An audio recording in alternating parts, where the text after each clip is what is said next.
we will discuss the major theorists who have contributed in discourse studies. Let's start.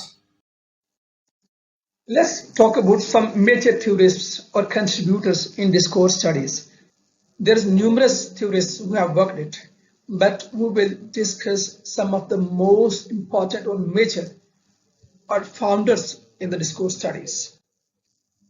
Michel Foucault. The contribution of Foucault is he developed the concept of discourse as a system of knowledge and power. He showed how language shapes and is shaped by social institutions, the relation between language and power. The key idea presented by Foucault was discourse defines what can be said, by whom and with what authority. Who can say, what can say, and how can say. So discourse defines what can be said, whom it can be said, and with what authority it can be said. For example, medical discourse determines how we talk about health and illness. The language, the meaning,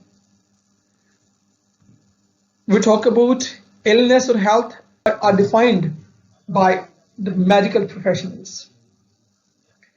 The next person is Mikhail Bakhtin. He introduced concept of dialogism and heteroglossia.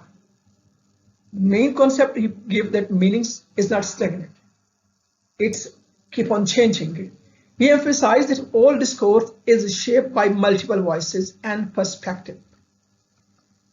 The key idea I presented is that meaning emerges through interaction between different voices in society. Meaning is not fixed. It's keep on changing, and that depends on the various voices and interaction. For example, a novel contains multiple voices.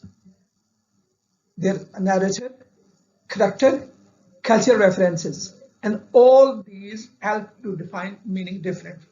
Another figure that contributed in discourse studies is Teun van Dijk. He is considered to be the pioneer of critical discourse analysis. He focused on the relationship between discourse, power, and ideology. The key idea presented by Dijk is that discourse can reproduce social inequalities through certain language choices. So language can be used to abuse or use power or challenge power.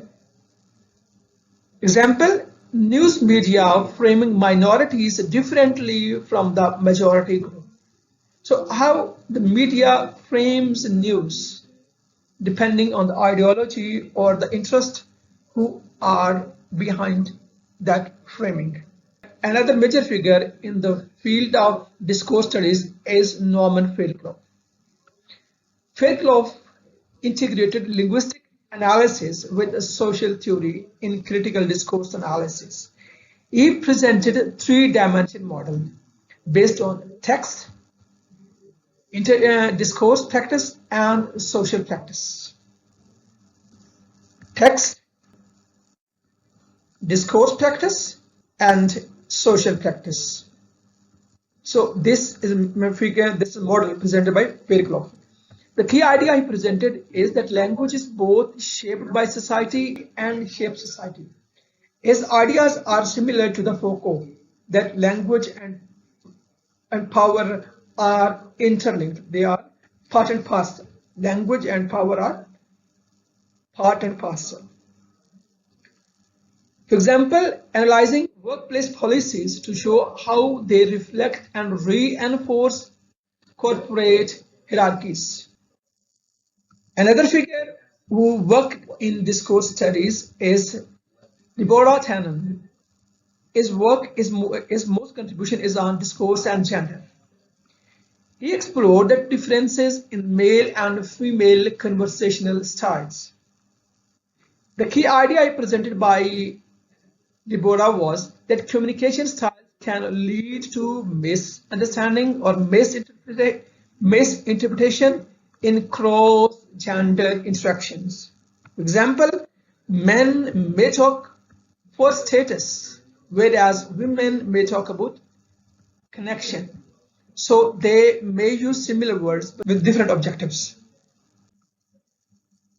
Another major figure in discourse studies is Erving Goffman. He developed frame analysis and interaction order.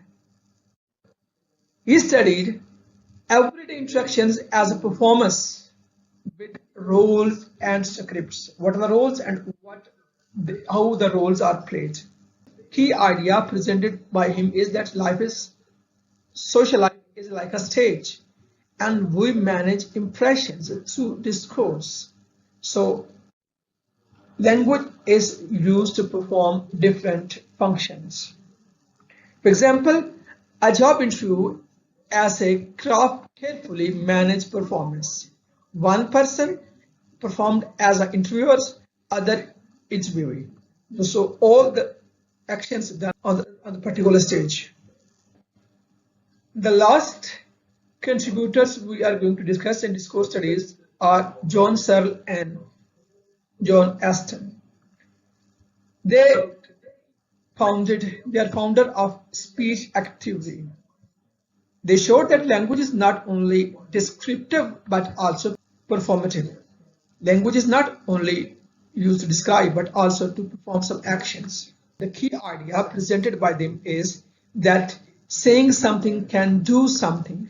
For example, making promises, giving orders, and writing verdicts or giving verdicts. They perform some actions. For example, I apologize is both a statement and an act of apologizing. So if I could conclude it, that we discussed seven major theorists who have contributed in discourse studies. These theorists help to shape discourse studies by blending linguistics, sociology, philosophy, and cultural theory. Each highlighted different aspects of language function in society. If you have any questions, please write in the comment box. If you are new on the channel, please subscribe the channel.